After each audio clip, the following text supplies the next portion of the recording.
April 30వ తేదీలోగా ration card eKYC update చేసుకోకపోవడం వల్ల మీకు రేషన్ ఆగిపోవడం మాత్రమే కాదండి, గవర్నమెంట్ నుంచి వచ్చిన ఏ విధమైనటువంటి ఉచిత పథకాలకైనా సరే రేషన్ కార్డు లేని వాళ్ళు ఫ్రీ స్కీమ్స్ పొందలేరు. సో రేషన్ కార్డు మీకు యాక్టివ్లో ఉందా లేదా అని చెప్పి మీరు ఏ విధంగా చెక్ చేసుకోవాలి అంటే epos.ap.gov.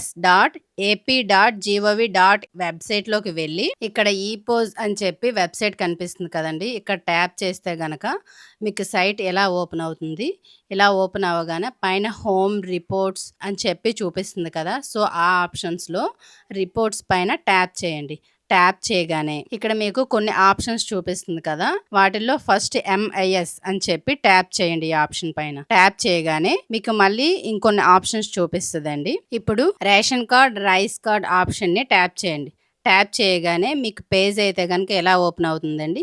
ఇక్కడ మీ రైస్ కార్డ్ నెంబర్ ఇవ్వగానే మీ యొక్క డీటెయిల్స్ అన్ని మీరు యాక్టివ్లో ఉన్నారా ఇన్యాక్టివ్లో ఉన్నారా అని చెప్పి చూపిస్తుంది అనమాట. సమ్ టైమ్స్ సైట్ ఈజీగా ఓపెన్ అవ్వట్లేదండి, అలా బఫర్ అవుతూ ఉంటుంది. సో ట్రై చేయండి, మ్యాక్సిమం ఓపెన్ అవుద్ది. సో ఈ విధంగా మీ రేషన్ కార్డ్ ఈకేవైసీ చెక్ చేసుకొని మీరు యాక్టివ్లో ఉంటే గనక పర్వాలేదు, లేదు ఇన్యాక్టివ్లో ఉంటే గనక మీ యొక్క రేషన్ డీలర్ దగ్గరికి వెళ్ళి వేలు ముద్ర వేసుకోవడం వలన గవర్నమెంట్ నుంచి వచ్చిన పథకాలను మిస్ కాకుండా ఉంటారండి. సో ఈ అప్డేట్ మీకు యూస్ఫుల్ అనిపిస్తే కనుక లైక్ చేసేయండి, మీ ఫ్రెండ్స్ అండ్ ఫ్యామిలీ మెంబర్స్ కూడా యూస్ఫుల్ అనిపిస్తే కనుక షేర్ చేసేయండి అండ్ సబ్స్క్రైబ్ చేసేయండి.